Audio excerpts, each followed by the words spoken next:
नमस्कार, मैं डॉक्टर राजकुमारी शर्मा आज अपनी तीसरी कहानी आपके समक्ष लेकर आई हूँ। कहानी का शीर्षक है संघर्ष। कहानी की शुरुआत कुछ इस प्रकार से होती है। जिंदगी का कोई भरोसा नहीं, कब क्या हो जाए। पल पल संघर्ष का ही नाम है जीवन। संघर्ष है तो जीवन में सफलता और असफलता का पता चलता रहता है। सब कुछ पा जाने के बाद भी व्यक्ति क्यों दुखी रहता है, इसका किसी को भी कोई आभास नहीं है। सुरेश भी अपने जीवन में खुश था।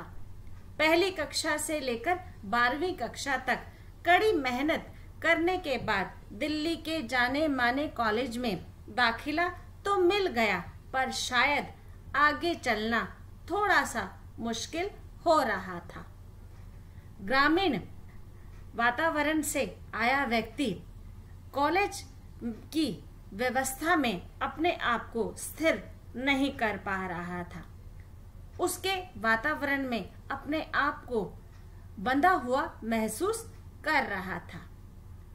कॉलेज में हर कोई अंग्रेजी बोलने वाला तथा अपने पैसों का दम भरने वाला था।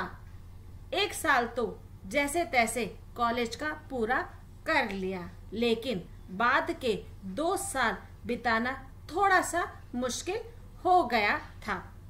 यह हर मध्यम वर्गीय परिवार के बच्चों के साथ लगातार बना रहता है।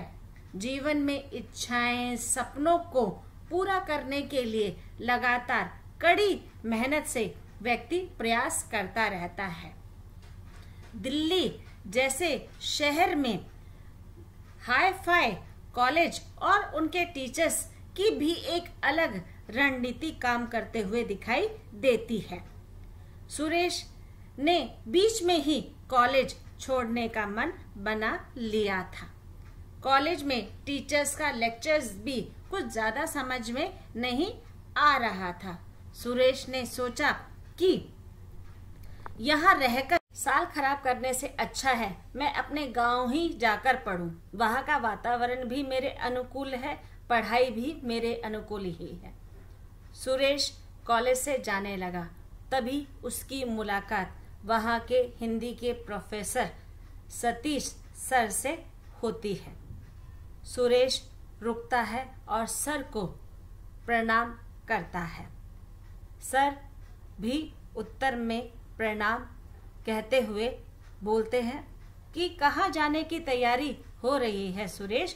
बैग वैग बांध कर कहाँ जा रहे हो? अभी तो कॉलेज की छुट्टी भी नहीं पड़ी है, कोई फेस्टिवल भी नहीं है। बीच सेमेस्टर में तुम अपना ये तामझाम लेकर कहाँ जा रहे हो? सुरेश थोड़ा निराशा से भरा हुआ बोलता है, सर मैं यहाँ से जा रहा हूँ। सतीश सर उसके चेहरे की तरफ देखते हैं और कहते हैं, कहाँ जा रहे हो? सुरेश कहता है, सर मैं हमेशा के लिए ये कॉलेज छोड़कर जा रहा हूँ। सर बोलते हैं, ऐसा क्या हो गया बेटा? तुम तो बहुत होशियार विद्यार्थी हो और तुम इस तरह से कॉलेज छोड़कर क्यों जा रहे हो? सुरेश ने कहा, सर मुझे यहाँ की पढ़ाई समझ में नहीं आती है, ना ही यहाँ का वातावरण मेरे अनुकूल है। कोई स्टूडेंट मुझसे बात नहीं करता, ना ही मेरे साथ रहना चाहता है। मुझे गांव का समझकर मेरे से सब लोग एक दूरी सी बना ली है। सतीश सर थोड़ा सा सोच विचार करते हुए कहते हैं, सुनो बेटा, तुम आज के लिए यहीं रुक जाओ। सुरेश हड़बड़ाहट में बोलता है, सर अब मैं यहाँ नहीं रुक सकता हूँ। मुझे अपने गांव जाना है और मैं वहीं जाकर पढ़ूंगा। मेरी ट्रेन का भी टाइम हो रहा है। सतीश सर थोड़ा सा उसके सर पर हाथ रखते हुए कहते हैं, बेटा आज के लिए रुक जाओ। अगर आज तुम मेरी बात से सहमत नहीं हुए तो कल मैं तुम्हारी खुद अपने हाथों से टिकट बुक करा दूंगा और तुम जाकर वहां पर चले जाना और अपनी वहां पर पढ़ाई कर लेना। इस बीच तुम यहीं रहकर 1-2 दिन के लिए मुझसे बात करो और उस बात से अगर तुम्हें कोई बात समझ में आती है तो यहाँ रुक जाना, वरना तुम्हारे गांव के दरवाजे तो तुम्हारे लिए खुले हुए हैं ही। सुरेश सर की बात को टाल नहीं सकता था और उसने सहमति देते हुए कहा, ठीक है सर।